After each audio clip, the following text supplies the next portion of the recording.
أعوذ بالله من الشيطان الرجيم بسم الله الرحمن الرحيم نحمده ونصلي على رسوله الكريم ونحن على ذلك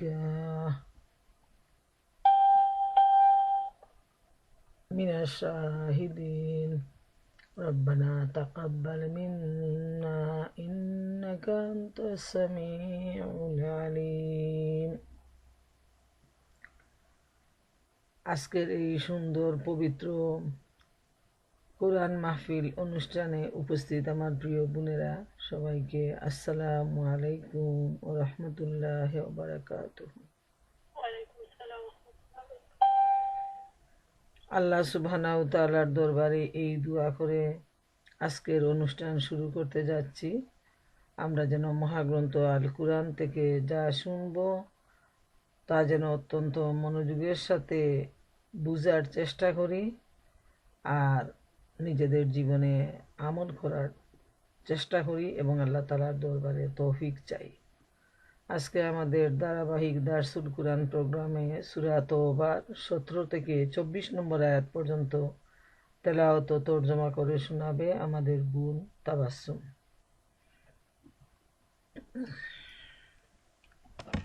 السلام عليكم ورحمة الله وبركاته. وعليكم السلام ورحمة الله وبركاته. أعوذ بالله من الشيطان الرجيم.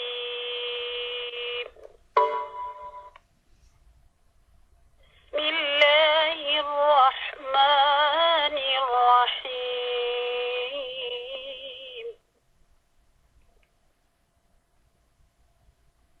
ما كان للمشركين أن يعمروا مساجد الله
পরম করুণাময় আল্লাহ নামে শুরু করিতেছি।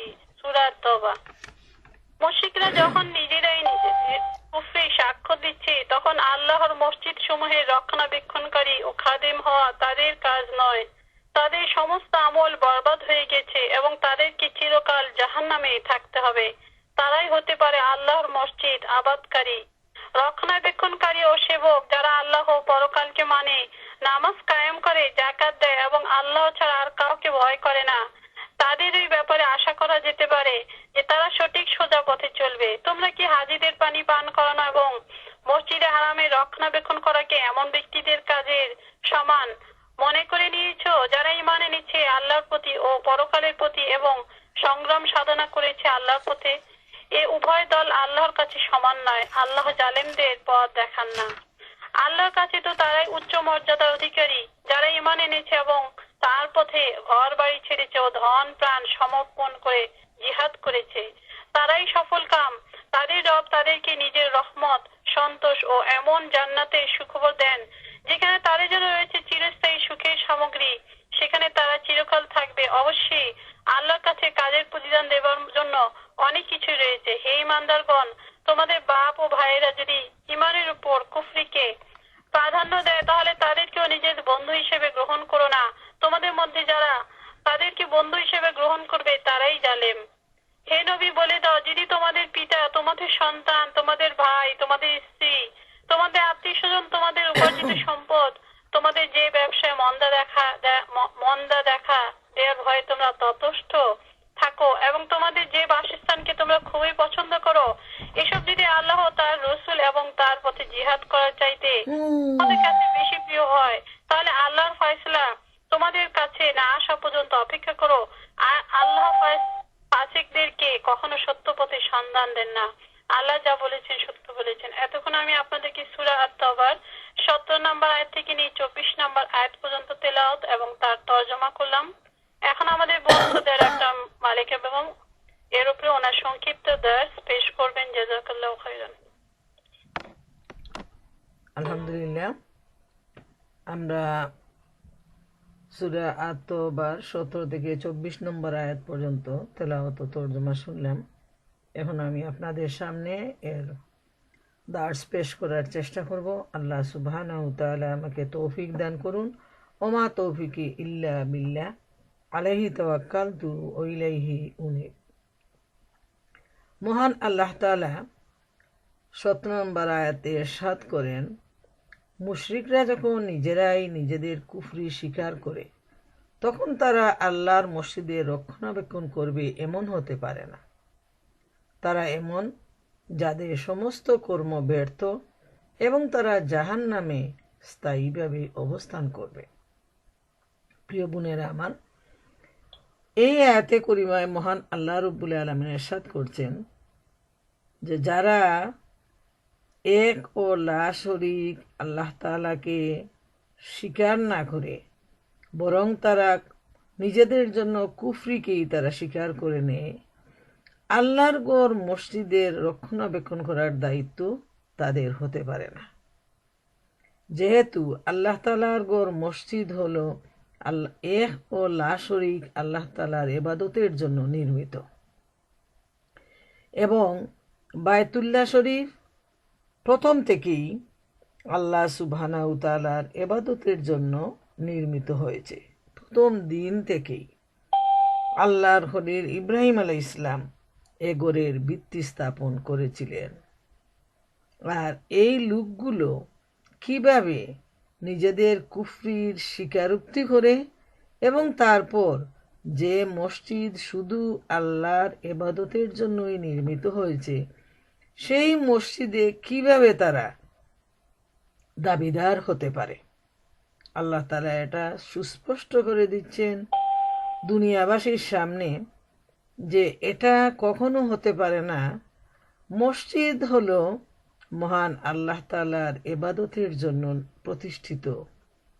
এখানে যারা আল্লাহর ইবাদত করবে, আল্লাহর হুকুম আহকাম মেনে চলবে, এই মসজিদ হলো শুধু তাদের জন্য।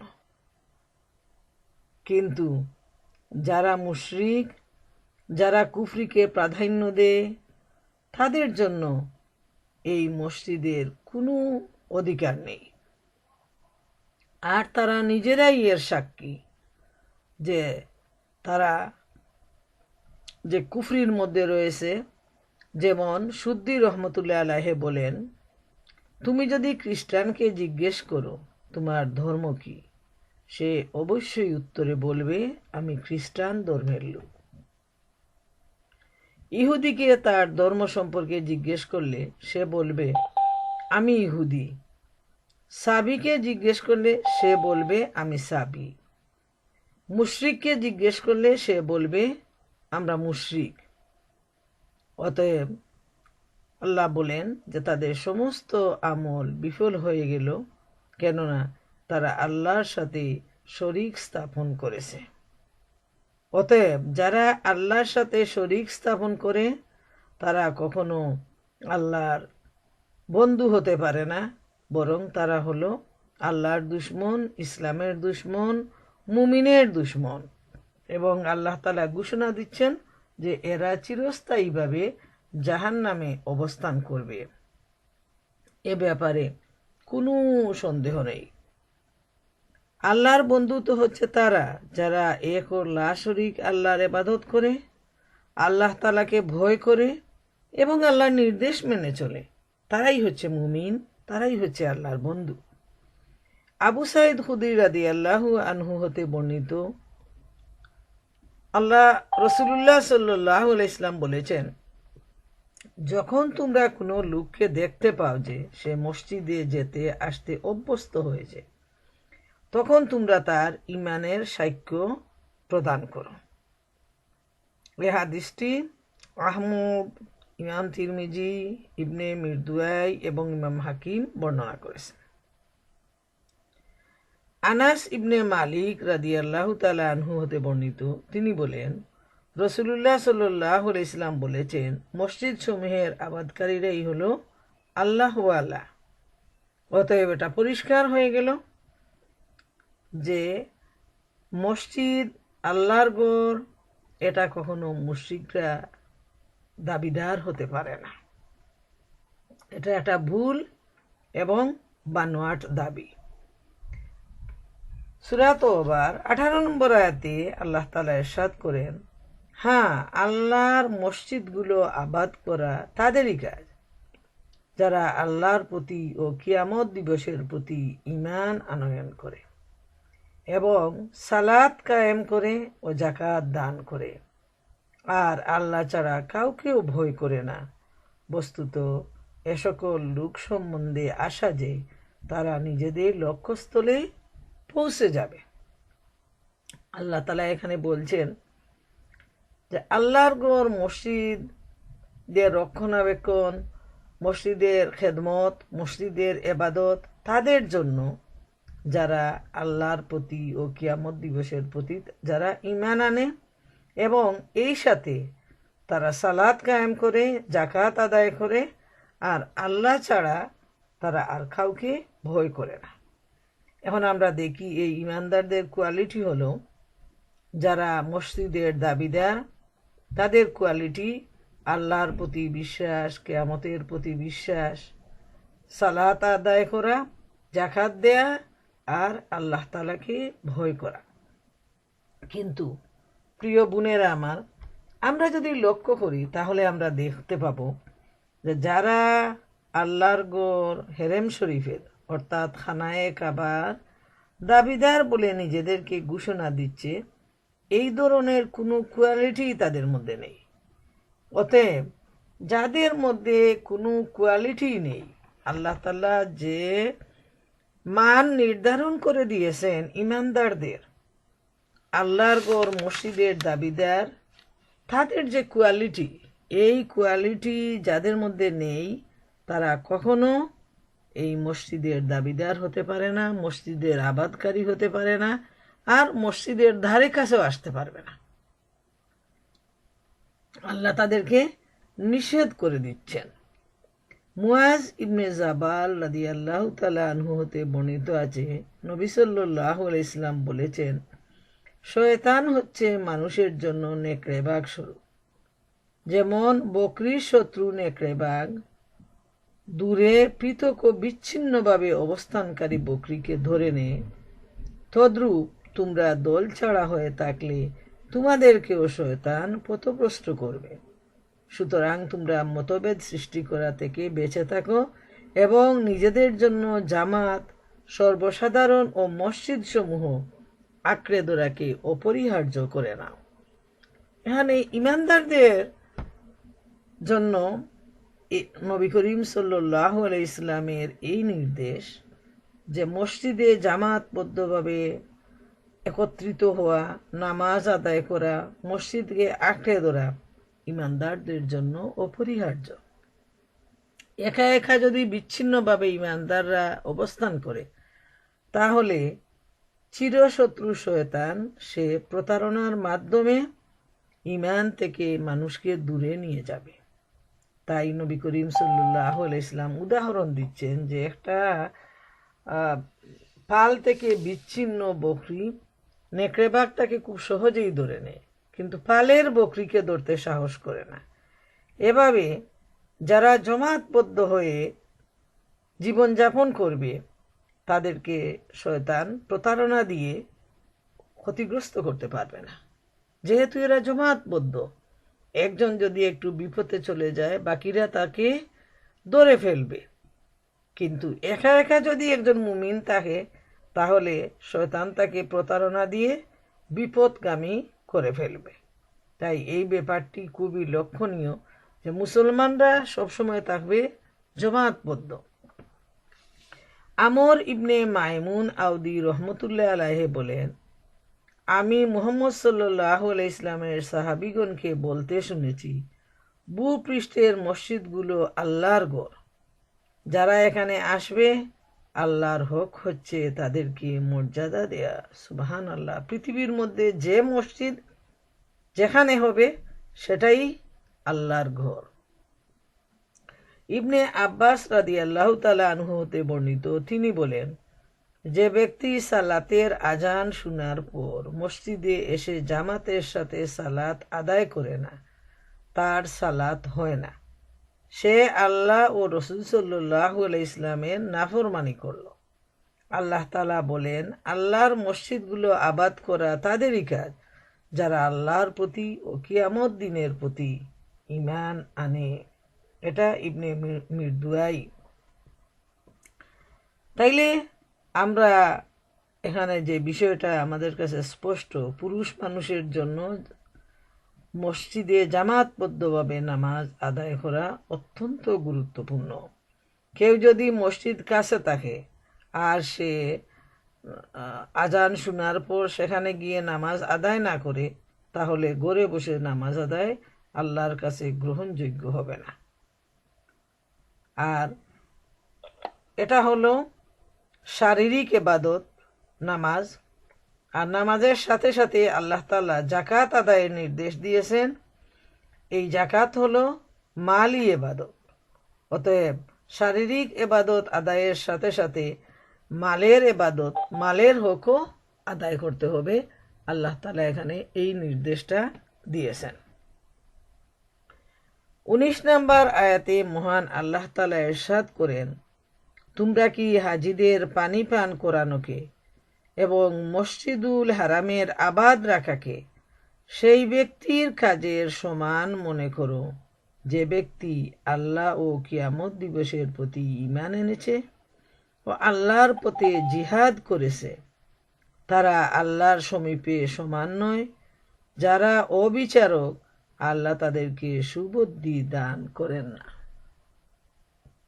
এখানে আমরা দেখতে পাই এই আয়াতে করিমায় আল্লাহ তাআলা বলছেন যে মুশরিকদের যে দাবিটা, সেটা হলো তারা হাজিদেরকে পানি পান করা, মসজিদকে তারা আবাদ রাখে, আর এটাকেই তারা খুব বেশি সওয়াবের কাজ মনে করে।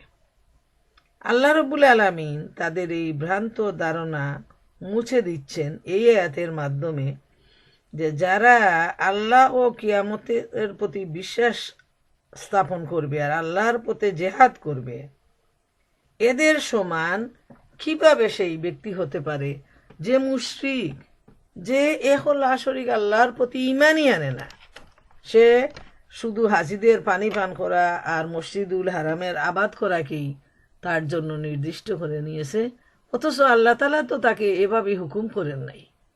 ইমানদার তো সে যে মহান আল্লাহ রব্বুল আলামিনের হুকুম আহকাম অনুযায়ী যে জীবন যাপন করবে, সেই হলো ইমানদার। অতএব আল্লাহ তাআলা তাদের এই গুণ, যে গুণটা নিয়ে তারা গর্ববোধ করত, সেটাকে তিনি নাকচ করে দিয়েছেন। এর তাফসিরে ইবনে আব্বাস রাদিয়াল্লাহু তাআলা আনহু বলেন, কাফিররা বলতো বায়তুল্লাহর খিদমত করা এবং হাজিদেরকে পানি পান করানো ঈমান ও জিহাদ হতে উত্তম। যেহেতু এ দুটো খেদমত আমরা আঞ্জাম দিচ্ছি, সেহেতু আমাদের চেয়ে উত্তম কেউ আর হতে পারে না। আল্লাহ তাআলা এখানে তাদের অহংকার এবং সত্য থেকে মুখ ফিরিয়ে নেয়ার বর্ণনা দিচ্ছেন। তিনি বলেন যে, হে কাফেররা, যখন তোমাদের সামনে আমার আয়াত পাঠ করা হয়, তখন তোমরা বেপরোয়া ভাব দেখিয়ে তা থেকে মুখ ফিরিয়ে নাও এবং সম্পূর্ণ উদাসীন থাকো। সুতরাং তোমাদের এসব গর্ব, অহংকার বাজে ও অযৌক্তিক। তো এখানে আমরা বুঝতে পারলাম যে কাফেরদের যে মন গড়া ইবাদত, এটা হলো তাদের মন গড়া ইবাদত, যে তারা হাজিদের পানি পান করায়, তারা হেরেম শরীফের আবাদ করে এবং এটাকে তারা উত্তম কাজ মনে করে। আবার সাথে সাথে তারা ইমানদারদের সাথে তারা প্রতিযোগিতা করে যে তোমাদের কাজের চাইতে আমাদের কাজ আরো বেশি উত্তম, আমরা এইভাবে আল্লাহর ঘরের খেদমত করতেছি, হাজিদেরকে পানি পান করাইতেছি। আর আল্লাহ তাআলা এই আয়াতে করিমার মাধ্যমে তাদের এই অহংকারকে, তাদের এই কাজকে একেবারে নাকচ করে দিলেন, যে আল্লাহর কাছে এই কাজ একেবারেই মূল্যহীন, কোনো গুরুত্ব নাই এই কাজের। এবং যারা আল্লাহর প্রতি, কিয়ামতের প্রতি বিশ্বাস স্থাপন করবে, আল্লাহর হুকুম মানবে, তাদের কাজটাই হলো মহান আল্লাহর কাছে গুরুত্বপূর্ণ। 20 নম্বর আয়াতে আল্লাহ ইরশাদ করেন, যারা ঈমান এনেছে ও হিজরত করেছে আর নিজেদের দন ও প্রাণ দ্বারা আল্লাহর পথে জেহাদ করেছে, তারা মর্যাদায় আল্লাহর সমীপে অতি বড়, আর তারাই হচ্ছে পূর্ণ সফলকাম। প্রিয় বোনেরা আমার, এখানে লক্ষ্য করার বিষয় যে আল্লাহ তাআলা ইরশাদ করছেন যে যারা ঈমানদার এবং ঈমান আনার পর যারা হিজরত করেছে আল্লাহর রাস্তায়, আর নিজেদের দন প্রাণ আল্লাহর রাস্তায় বিলিয়ে দিয়েছে, আল্লাহর পথে জিহাদ করেছে। 4টা কোয়ালিটি খেয়াল রাখেন। যে প্রথম হলো আল্লাহর প্রতি ঈমান একনিষ্ঠভাবে আনতে হবে, যেখানে শিরকের কোনো চিহ্নও থাকবে না। এই সাথে তারা আল্লাহর রাস্তায় হিজরত করবে, আল্লাহর পথে দন মান ব্যয় করবে, আল্লাহর পথে জেহাদ করবে। তাদের যে মর্যাদা, এবং তারাই হবে সফলকাম। যে আল্লাহ তাআলা সমস্ত মানুষের স্রষ্টা, দুনিয়া এবং আখিরাতের স্রষ্টা, তিনি জানিয়ে দিচ্ছেন কারা আল্লাহর কাছে মর্যাদার অধিকারী। আমরা দেখি যে যখন নবী করিম সাল্লাল্লাহু আলাইহি ওয়াসাল্লাম দ্বীনের দাওয়াত দিতে শুরু করলেন, তখন 1 জন 2 জন করে যারা দ্বীন ইসলামে আসলেন, তাদের উপর কাফেরদের দ্বারা যে অখাদ্য নির্যাতন করা হল এবং তাদেরকে যেভাবে অত্যাচার নিষ্পেষিত করা হলো, শেষ পর্যন্ত আল্লাহ রসুল সাল্লাল্লাহু আলাইহি ওয়াসাল্লাম তাদেরকে হিজরতের নির্দেশ দিলেন। কেউ হয়তো একজন পরিবারের মুসলমান হয়েছেন, তিনি বাবা মা ভাই বোনকে ছেড়ে শুধু আল্লাহর জন্য তিনি হিজরত করলেন। সুবহানাল্লাহ। কেউ হয়তো বাবা ইসলাম গ্রহণ করেছেন, নিজের স্ত্রী ছেলে মেয়ে সবাইকে বাদ দিয়ে আল্লাহর জন্য তিনি দেশ ছেড়ে, ঘর বাড়ি ছেড়ে, আত্মীয় স্বজন ছেড়ে, সব ছেড়ে তিনি আল্লাহর রাস্তায় হিজরত করলেন। সুবহান আল্লাহ। এত বড় ত্যাগ যারা স্বীকার করেছেন, আল্লাহ তাআলা ঘোষণা দিচ্ছেন যে এরাই হলো পূর্ণ সফল কাম। এদের তুলনায় শুধু হাজিদেরকে পানি পান করানো আর হারাম শরীফের আবাদ করা, এটা তো কিছুই নয়। আল্লাহ তাআলা নিজে ঘোষণা দিচ্ছেন। তারপর শুধু তাই নয়, এরা ঘর বাড়ি ত্যাগ করার সাথে সাথে, আত্মীয় পরিজন ত্যাগ করার সাথে সাথে, নিজেদের যা কিছু ধন সম্পদ রয়েছে তা দিয়ে এবং জীবন দিয়ে তারা আল্লাহর পথে জেহাদে রত হয়েছেন। সুবহান আল্লাহ তাআলা। প্রিয় বোনেরা, আমার লক্ষ্য করার বিষয় যে ঈমান গ্রহণের সাথে সাথে নিজের আপনজন যারা কাফির মুশরিক সবাই শত্রু হয়ে গেল, বন্ধু বান্ধব পাড়া প্রতিবেশী সবাই শত্রু হয়ে গেল, এবং এমন শত্রুতা যে এই মানুষটাকে যদি হত্যা করে দুনিয়া থেকে বিদায় করে দেয়া হয় তাইলেই তারা খুশি। এবং এত নির্যাতন, পাশবিক নির্যাতন তারা চালালো মুসলিমদের প্রতি যে এটা বর্ণনা করে শেষ হওয়ার নয়। সুবহান আল্লাহ। কিন্তু এরপর আমরা দেখি এই ইমানদাররা শুধু ইমানের হেফাজতের জন্য তারা নির্ভয়ে নির্বিঘ্নে অত্যাচার সহ্য করে গেছেন। এমনকি সব কিছু তারা ত্যাগ করেছেন শুধু আল্লাহ এবং আল্লাহ রসুলের জন্য। এদের সাথে কি আর কারো তুলনা হতে পারে? আব্বাস রাদিয়াল্লাহু তাআলা আনহু বদরের যুদ্ধে মুসলমানদের হাতে বন্দী থাকার সময় মুসলমানরা তাকে শিরকের কারণে নিন্দে করলে আব্বাস রাদিয়াল্লাহু তাআলা আনহু তাদেরকে বলেন, তোমরা যদি ইসলাম ও জেহাদে থাকো তবে আমরাও তো কাবাগরের খেদমত ও হাজিদেরকে পানি পান করানোর কাজে ছিলাম। তখন এই আয়াতটি অবতীর্ণ হয়।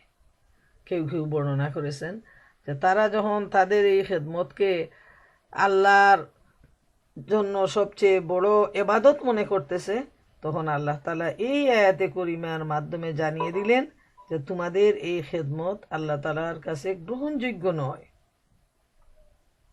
তোমরা এইগুলা নিয়ে তোমরা গর্ব করো না।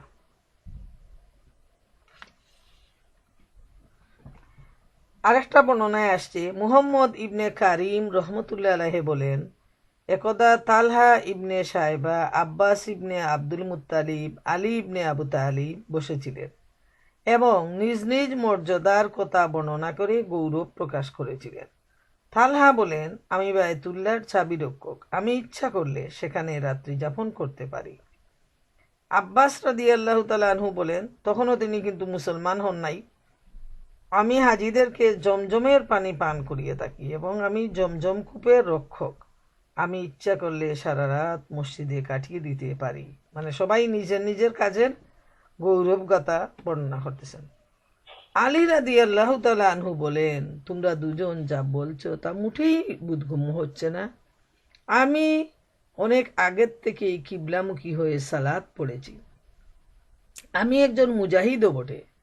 তখন এই আয়াত অবতীর্ণ হয়। সুবহান আল্লাহ।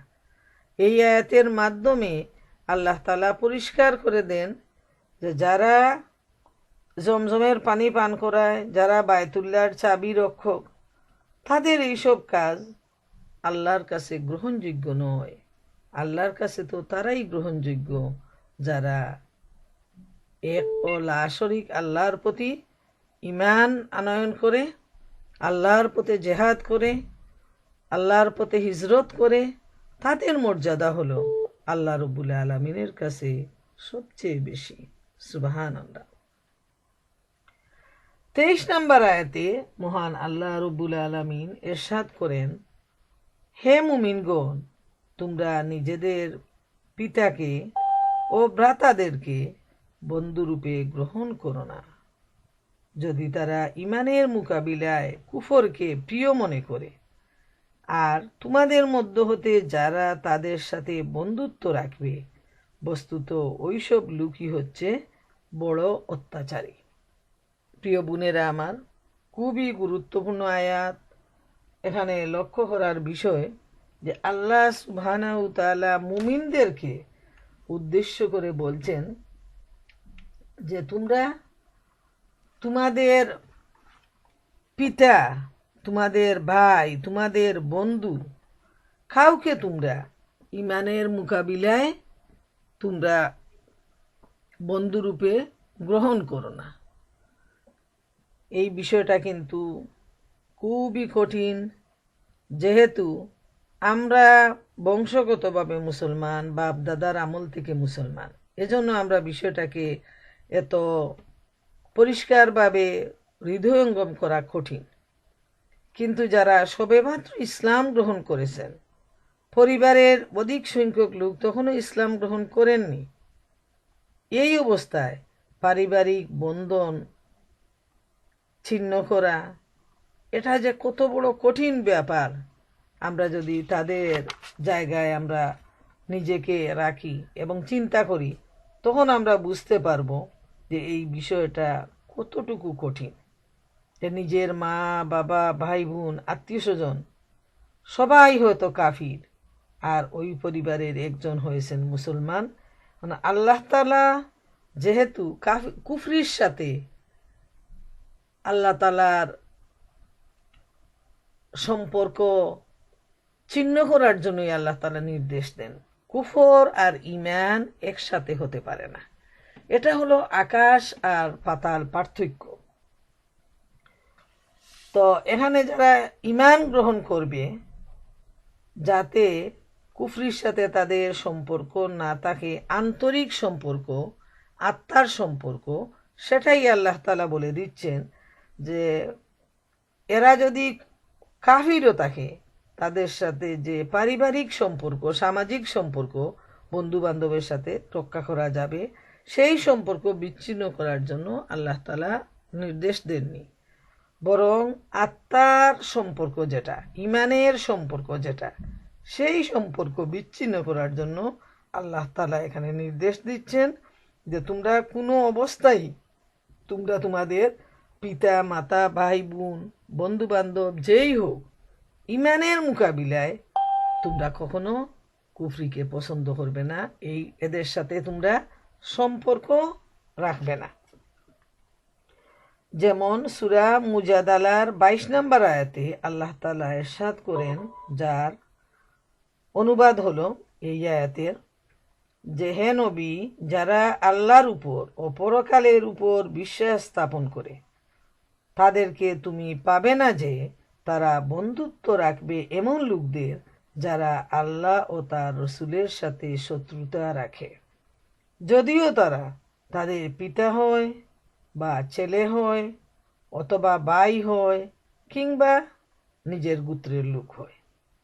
এরা তারাই যাদের অন্তরে আল্লাহ ঈমান লিপিবদ্ধ করে দিয়েছেন এবং স্বীয় বিশেষ রূহ দ্বারা তাদেরকে সাহায্য করেছেন।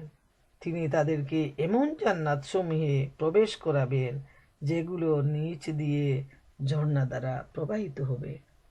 প্রিয় বোনেরা আমার, লক্ষ্য করার বিষয়, আল্লাহর বন্ধু যারা, ঈমানদার যারা, মুমিন যারা, তাদেরকে আল্লাহ তাআলা জান্নাত দেওয়ার ওয়াদা করেছেন। সুবহানাল্লাহ। আর যাদের আল্লাহ এবং আল্লাহ রসুলের সাথে যাদের শত্রুতা রয়েছে, মুমিনদের সাথেও তাদের শত্রুতা হওয়া স্বাভাবিক। আল্লাহ আর আল্লাহ রসুলের শত্রুর সাথে মুমিনদের বন্ধুত্ব হতে পারে না। এই ব্যাপারটি খুবই লক্ষণীয়। এজন্য আল্লাহ তাআলা নির্দেশ দিচ্ছেন যে কুফরির ঈমানের মোকাবিলায় কুফরিকে তোমরা প্রাধান্য দিবে না। আল্লাহ এবং আল্লাহ রসুলের মোকাবিলায় তোমরা এই মানুষগুলোকে কখনো প্রাধান্য দিতে পারবে না, বন্ধু হিসাবে গ্রহণ করবে না, তাদের সাথে এই সম্পর্ক ছিন্ন করতে হবে।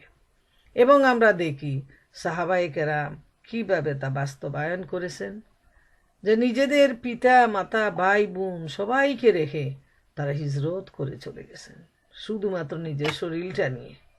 সুবহানাল্লাহ। এই হলো ঈমান। আরেকটা ঘটনা আপনাদের সামনে তুলে ধরছি। ইমাম বাইহাকি রহমতুল্লাহ আলাইহি হাদিস গ্রন্থে বর্ণনা করেছেন, বদরের যুদ্ধের দিন আবু উবায়দা ইবনে জাররা রাদিয়াল্লাহু তাআলা আনহুর পিতা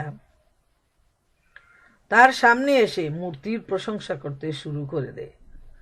তিনি তাকে বারবার বিরত রাখার চেষ্টা করেন, কিন্তু সে বলতেই থাকে। তখন পিতা পুত্রের যুদ্ধ শুরু হয়ে যায়। শেষ পর্যন্ত আবু উবায়দা রাদিয়াল্লাহু তাআলা আনহু নিজের পিতাকে হত্যা করে দেন।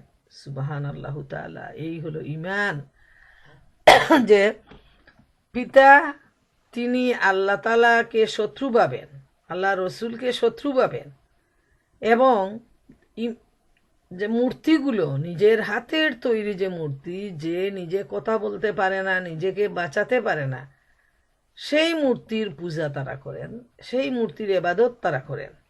এবং বাবা ছেলে এ নিয়ে তর্ক হয়ে তখন ছেলে বাবাকে হত্যা করে ফেলেন, যে তুমি হলে দিনের দুশ্মন, তুমি হলে আল্লাহর দুশ্মন, তুমি হলে রসুলের দুশ্মন। সুবহানাল্লাহ। তাদের ইমানের পরীক্ষা কত কঠিন ছিল। এমনকি আরেকটা ঘটনা বর্ণনা করা যায়, যে আবু সুফিয়ানের মেয়ে নবী করিম সাল্লাল্লাহু আলাইহি ইসলামের স্ত্রী ছিলেন। তো একদিন তিনি যখন আসলেন তার ঘরে, তখন মেয়ে নবী করিম সাল্লাল্লাহু আলাইহি ইসলামের বিছানার চাদরটা উঠায় নিয়ে বাবাকে বসতে দিলেন। বাবা তো কত বুদ্ধিমান মানুষ, আবু সুফিয়ান, তীক্ষ্ণ বুদ্ধির অধিকারী পিতা বুঝতে পারলেন এবং বললেন যে, মেয়ে, তুমি আমাকে তো যেভাবে বসতে দিলে, এটা কেমন কথা? তখন তিনি বললেন যে, বাবা, আপনি তো মুশরিক আর আল্লাহ রসুল হচ্ছেন পবিত্র, তার জায়গায় আমি কিভাবে আপনাকে বসতে দিই? যখন নবী করিম সাল্লাল্লাহু আলাইহি ইসলাম ঘরে আসলেন, তিনি ঘটনাটি খুলে বললেন। তখন আল্লাহ রসুল বললেন যে, তোমার বাবা তো, তাকে বাবা হিসাবে তুমি বসতে দিও, এতে কোনো অসুবিধা নেই, বাবার প্রতি তুমি সম্মান দেখাইও। তো ইসলামের নিয়ম এত সুন্দর, বাবাকে সম্মান দেখানো যাবে, কিন্তু দিনের দুশ্মন হিসাবে বাবাকে কোনো অবস্থায় প্রশ্রয় দেয়া যাবে না। এটাই আল্লাহ তাআলা নির্দেশ। 24 নম্বর আয়াতে আল্লাহ তাআলা বলছেন, হে নবী, তুমি তাদেরকে বলে দাও, যদি তোমাদের পিতৃবর্গ, তোমাদের পুত্রগণ, তোমাদের ভ্রাতাগণ, তোমাদের স্ত্রীগণ, তোমাদের স্বগোত্র আর ওইসব ধন সম্পদ যা তোমরা অর্জন করছো, আর ওই ব্যবসা যাতে তোমরা মন্দা পড়ার আশঙ্কা করছো, এবং ওই গৃহসমূহ যা তোমরা পছন্দ করছো, তোমাদের নিকট অধিক প্রিয় হয় আল্লাহ ও তার রসুলের চেয়ে এবং তার পথে জেহাদ করার চেয়ে, তবে তোমরা প্রতীক্ষা করতে থাকো এই পর্যন্ত যে আল্লাহ নিজের নির্দেশ পাঠিয়ে দেন, আর আল্লাহ আদেশ অমান্যকারীদেরকে তাদের উদ্দিষ্ট স্থল পর্যন্ত পৌঁছান না। প্রিয় বোনেরা আমার, খুবই গুরুত্বপূর্ণ আয়াত। ইমানের পরীক্ষা, আল্লাহ রব্বুল আলামিন কিভাবে যে মানুষকে নেন, কত কঠিন পরীক্ষা। আমরা এই আয়াতটা যদি একটু বিশ্লেষণ করি, তাহলে আমাদের কাছে বুঝতে সুবিধা হবে। তো এখানে 8টি বিষয়কে 3টি বিষয় এর উপর গুরুত্ব কম দিতে বলা হয়েছে, গুরুত্ব না দেওয়ার জন্য বলা হয়েছে।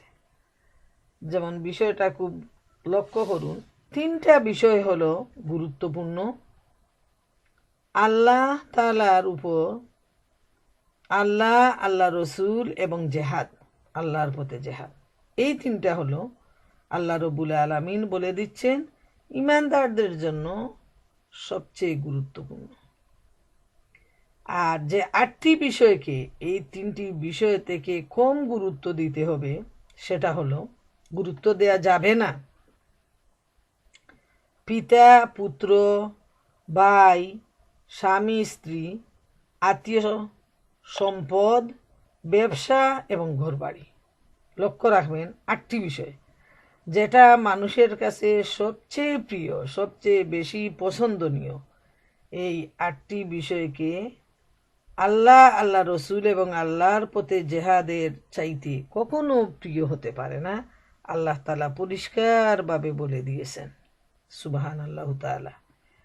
এখন যে অবস্থায় যখন এই আয়াতে করিমা আল্লাহ তাআলা নাজিল করেন, তখন কিন্তু যেটা আমি আগেও বলেছি এখনো বলতেছি, তখনকার চিত্রটা হলো যে এত কঠিন একটা সময়, যে বাবা মুসলমান, ছেলে কাফির, ভাই একজন মুসলমান আরেকজন কাফির, স্বামী মুসলমান তো স্ত্রী কাফির, এইভাবে পরিবার এবং সমাজের মধ্যে এমন একটা সময় অতিবাহিত হয়েছিল, যখন আল্লাহ তাআলা এই আয়াত নাজিলের মাধ্যমে জানিয়ে দিচ্ছেন যে এই সংকটপূর্ণ সময়ে তোমাদের ইমানের পরীক্ষা নেওয়া হবে।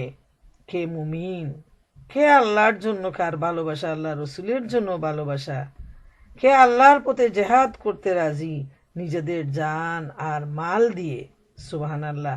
এখন পরীক্ষা হয়ে যাবে, এবং মানুষের জন্য আল্লাহ তাআলা যে জিনিসগুলো সবচেয়ে বেশি প্রিয় এবং পছন্দময় করে দিয়েছেন, সেটা হলো নিজের বাবা, সবার কাছে পছন্দনীয় আপনজন, নিজের সন্তান, নিজের ভাই, স্বামী এবং স্ত্রী, যে আত্মীয় স্বজন বা নিজের স্বগোত্রীয় মানুষ, নিজের প্রপার্টি, নিজের ব্যবসা বাণিজ্য, নিজের ঘর বাড়ি, এগুলো হলো মানুষের কাছে এত প্রিয় যে মানুষ জাহান্নামও খরিদ করে নেয়, কিন্তু এগুলোর ভালোবাসা মানুষ ছাড়তে পারে না। এমনকি সম্পদ, ব্যবসা আর ঘর বাড়ি এত প্রিয় যে সম্পদের জন্য মানুষ জীবন দিয়ে দেয়।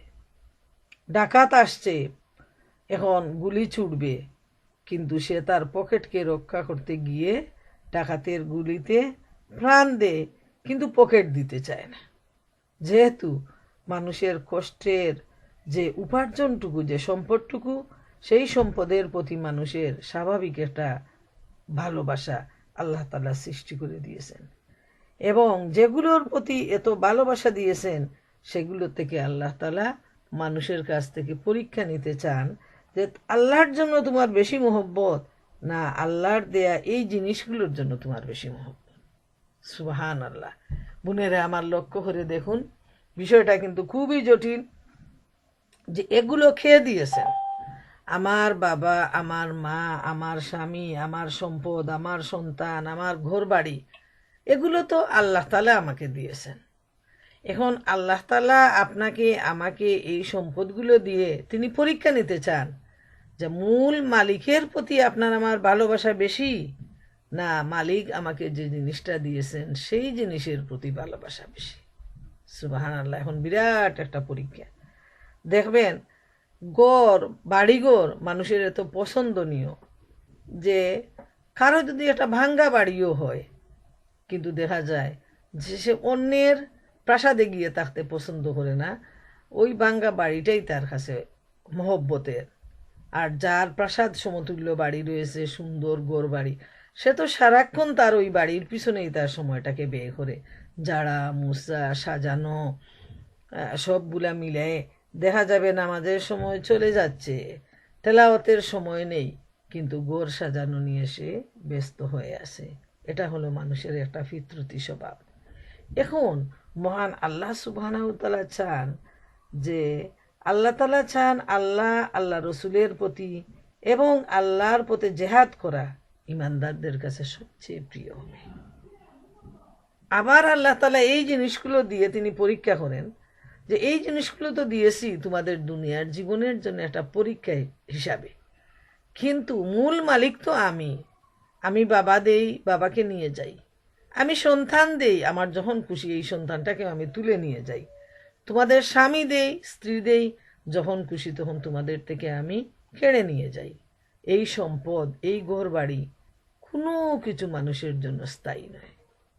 আজকে একজন রুগীকে দেখতে গেলাম, বেচারি এত কর্মচঞ্চল যে আমার একজন প্রতিবেশী, সারাক্ষণ আমি যে কোনো সময় রাস্তা দিয়ে গেলে, তার বাড়ির সামনে দিয়ে গেলে, ওই কোনো না কোনো কাজে ব্যস্ত, বা তার ঘরে যদি উঠি দেখি যে সারাক্ষণই তিনি নাতি নাতনি ঘরের কাজ করে নিয়ে ব্যস্ত থাকেন। হঠাৎ কি হলো, একটা অসুখ হয়ে সাথে সাথে তিনি প্যারালাইজড হয়ে গেলেন। এখন তিনি দেশে চলে যাবেন। তাই আজকে তাকে দেখতে গেলাম যে আল্লাহ কিভাবে মানুষের এনার্জি, মানুষের শক্তি ক্ষমতা হাত পা ছিনায় নেন। এই কয়েকদিন আগে আমার একটা চাচাতো ভাই, হঠাৎ শুনি তার বয়স প্রায় 40 হবে, যে সে ব্যবসার কাজে বাইরে গেছে। এখন বলে যে আমি তো কিছু দেখতেছি না। এই যে দেখতেছি না সে ব্লাইন্ড হয়ে গেল, চোখে নাকি স্ট্রোক করেছে। এখন যখন ঘটনা ঘটে তখন আমরা বুঝি যে এখানে একটা জিনিস আছে, কিন্তু এর আগে তো আমাদের কোনো খেয়ালই থাকে না চোখে স্ট্রোক হয় কিভাবে। হ্যাঁ, আমরা তো জানি যে ব্রেইনে স্ট্রোক হয়। তো এইভাবে আল্লাহ সুবহানাহু তাআলা যখন খুশি চোখ কেড়ে নেন, হাত কেড়ে নেন, পা কেড়ে নেন, বাবা নেন, ছেলে নেন, সম্পদ নেন। কিন্তু আমরা এত উদাসীন, এত আহাম্মক, এইগুলার প্রতি আমাদের এত মহব্বত, এত ভালোবাসা, যে যিনি মালিক, যিনি দান করেছেন এগুলা, সেই আল্লাহকে আমরা ভুলে যাই। সেই আল্লাহর হুকুম পালন করতে আমরা উদাসীনতা করি, অবহেলা করি। প্রিয় বোনেরা আমার, আল্লাহ তাআলা এখানে চাচ্ছেন যে আল্লাহর প্রতি হবে সবচেয়ে বেশি মহব্বত, ভালোবাসা, আল্লাহ রসুলের প্রতি হবে সবচেয়ে বেশি মহব্বত আর ভালোবাসা, এবং আল্লাহর পথে জিহাদ করাকে পছন্দ করতে হবে। যখন আল্লাহ তাআলা নির্দেশ দিবেন, আল্লাহর পথে জিহাদের প্রয়োজন আসবে, তখন এই যে 8টা গুরুত্বপূর্ণ মহব্বতের জিনিস, সেইগুলাকে ফেলে দিয়ে আল্লাহর হুকুমের দিকে এগিয়ে চলতে হবে, দৌড়াতে হবে। মাবাদ এর দাদা হতে রাদিয়াল্লাহু তাআলা আনহু তার দাদা হতে বর্ণনা করেছেন যে আমরা রাসূলুল্লাহ সাল্লাল্লাহু আলাইহি ইসলামের সাথে পথ চলছিলাম। রাসূলুল্লাহ সাল্লাল্লাহু আলাইহি ইসলাম হযরত ওমর রাদিয়াল্লাহু তাআলা আনহুর হাত ধরেছিলেন। ওমর রাদিয়াল্লাহু তাআলা আনহু তাকে বলেন, হে আল্লাহর রাসূল সাল্লাল্লাহু আলাইহি ইসলাম, আল্লাহর কসম, আপনি আমার নিকট আমার প্রাণ ছাড়া অন্য সব কিছু থেকে প্রিয়তম।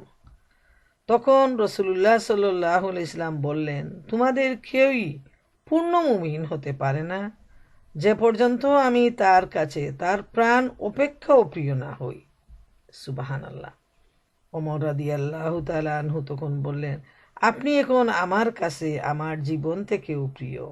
তখন রাসূলুল্লাহ সাল্লাল্লাহু আলাইহি ইসলাম তাকে বললেন, হে ওমর, তুমি এখন পূর্ণ মুমিন হলে। ইমাম বুখারী এ হাদিসটি তাহরিজ করেছেন।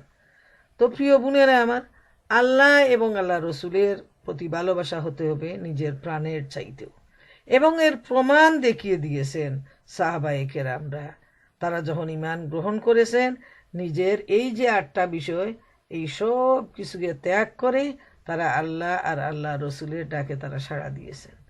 তারপর যখন জেহাদের ডাক আসছে, তারা জেহাদে শরিক হয়ে নিজের ধন সম্পদ বিলিয়ে দিয়েছেন, এমনকি নিজের জীবন দিয়ে তারা প্রমাণ করেছেন পৃথিবীবাসীর কাছে যে তারা আল্লাহ এবং আল্লাহ রসুল আর জেহাদকে পছন্দ করেন নিজের জীবনের চাইতেও। এটা প্রমাণিত সত্য।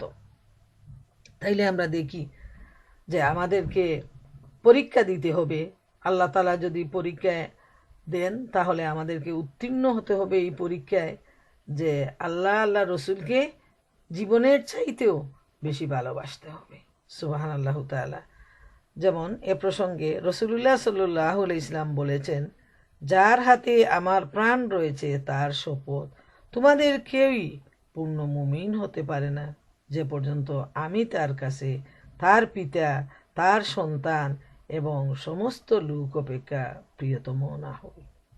মুসনাদে আহমদে ও সুনানে আবি দাউদে রয়েছে, রাসূলুল্লাহ সাল্লাল্লাহু আলাইহি ইসলাম বলেছেন, যখন তোমরা আয়নের ক্রয় বিক্রয় শুরু করবে, বলদ গাভীর লেজ ধারণ করবে, জিহাদ ছেড়ে দেবে, তখন আল্লাহ তাআলা তোমাদেরকে লাঞ্ছনায় পতিত করবেন, আর তা দূর হবে না যে পর্যন্ত না তোমরা নিজেদের দিনের দিকে ফিরে আসবে।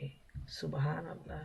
প্রিয় বোনেরা আমার, লক্ষ্য করার বিষয়, যদি জেহাদ ছেড়ে দেয় মানুষ আর দুনিয়ার প্রতি, ব্যবসার প্রতি, ঘরবাড়ির প্রতি মোহব্বত বেড়ে যায়, তাহলে আল্লাহ তাআলা তাদেরকে লাঞ্ছনায় ফেলে দিবেন।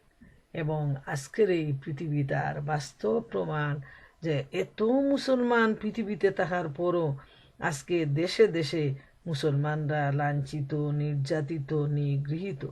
অথচ ভাবতে অবাক লাগে যে এই মাত্র 1400 বছর আগে সাহাবায়ে কেরামরা এত অল্প সংখ্যক হয়ে বদরের যুদ্ধে তারা বিজয় লাভ করলেন।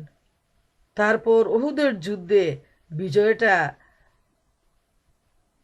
পরাজয়ে রূপান্তরিত হলো শুধুমাত্র লোভের জন্য। আমরা কিন্তু বিস্তারিত আলোচনা করেছি পূর্ববর্তী সূরার মধ্যে, সূরা আনফালে, তারপর সিরার মধ্যে যে যুদ্ধগুলা উহুদের যুদ্ধ, আমরা বিস্তারিত আলোচনা করেছি। বারবার আল্লাহ তাআলা এই যে ভুলের ব্যাপারে জানাইয়া দিচ্ছেন যে তোমাদের লোভ, দুনিয়ার প্রতি ভালোবাসা, সম্পদের প্রতি মহব্বতের জন্য তোমরা যখন গনিমতের মাল নিতে গেলে তখনই তোমরা বিপাকে পড়ে গেলে।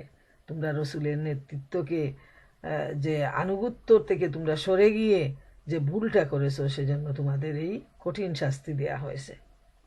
প্রিয় মা বোনেরা আমার, তাইলে আমরা দেখি যে আমাদের কাছে সবচেয়ে প্রিয় হতে হবে আল্লাহ, আল্লাহ রসুল এবং আল্লাহর পথে জেহাদ। আর এই তিনটা বিষয়কে যদি আমরা প্রিয় করে নেই, পরীক্ষায় যদি আমরা পাশ করে নেই, তাহলে আল্লাহ সুবহানাহু ওয়া তাআলা আমাদেরকে জান্নাত দান করবেন, এতে কোনো সন্দেহ নাই। আর যদি এখানে আমরা পরীক্ষায় ফেল করে যাই, যদি আমরা ভালোবাসি আমাদের পিতা, পুত্র, ভাই বিরাদ, আমাদের স্বামী স্ত্রী, আত্মীয়, সম্পদ, ব্যবসা, ঘরবাড়ি, এবং এই ভালোবাসায় আমরা আল্লাহ, আল্লাহ রসুলকে ভুলে যাই, আল্লাহর হুকুম পালনে যদি ব্যর্থ হই, দুনিয়ার লোভের মধ্যে ডুবে গিয়ে যদি আমরা আল্লাহর হুকুম পালনে উদাসীনতা অবলম্বন করি, তাহলে প্রিয় বোনেরা আমার মনে রাখবেন, আমাদের দুনিয়ার জীবনও ব্যর্থ, আখেরাতের জীবনও ব্যর্থ। এবং এটা সবচেয়ে বড় পরাজয়।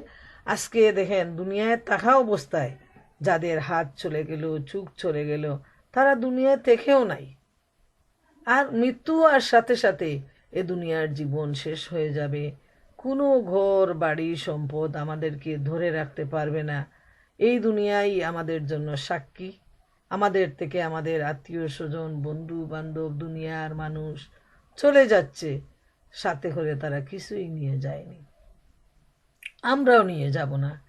অতএব চিরস্থায়ী অনন্ত অসীম জীবনের জন্য, সেখানে জান্নাত লাভের জন্য, আল্লাহর সন্তুষ্টি লাভের জন্য আমাদেরকে যা করতে হবে তা হলো নিজের জীবনের চাইতেও আল্লাহকে ভালোবাসতে হবে, আল্লাহ রসুলকে ভালোবাসতে হবে এবং আল্লাহর প্রতি প্রয়োজনে জেহাদ করতে হবে। আল্লাহ সুবহানাহু ওয়া তাআলা আমাদেরকে সেই তৌফিক দান করুন। এই